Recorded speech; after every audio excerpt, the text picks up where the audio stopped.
આવતીકાલે આપણી શાળામાં રજા છે, તો શાની રજા હોય એ તમને ખબર હોવી જોઈએ. ઓકે, આરો બોલો.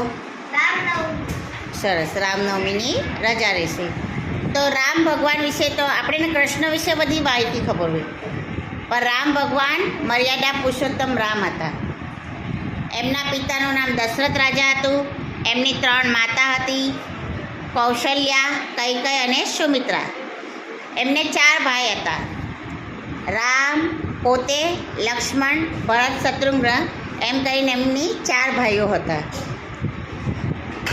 રામની પત્નીનું નામ કોઈને ખબર છે? ઓકે બોલો. સીતા માતા. Okay, very good. અચ્છા, રામના પુત્રનું નામ? યસ બોલો. નો, એ તો ભાઈ છે.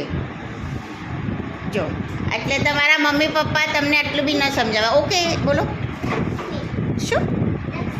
ઓ માં, બેસી જા. એટલે તમને ઘરેથી બી કહેવામાં આવતું નથી, એ સમજ પડી ગઈ મને. ઓકે, સાંભળી લેજો. આપણે જે તહેવાર, જે આપણા ઘરે બી જન્મદિવસ ઉજવીએ છીએ ને, એમ કાલે રામનવમીએ રામ ભગવાનનો જન્મદિવસ છે.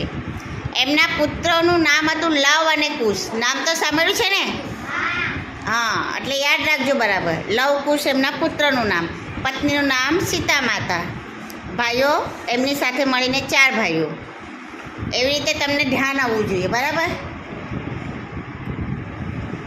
અને આવતીકાલે રજા રહેશે. શુક્રવારે આપણી શાળા રાબેતા મુજબ ચાલુ રહેશે, બરાબર? ઓકે, બોલો જય શ્રી રામ. બોલો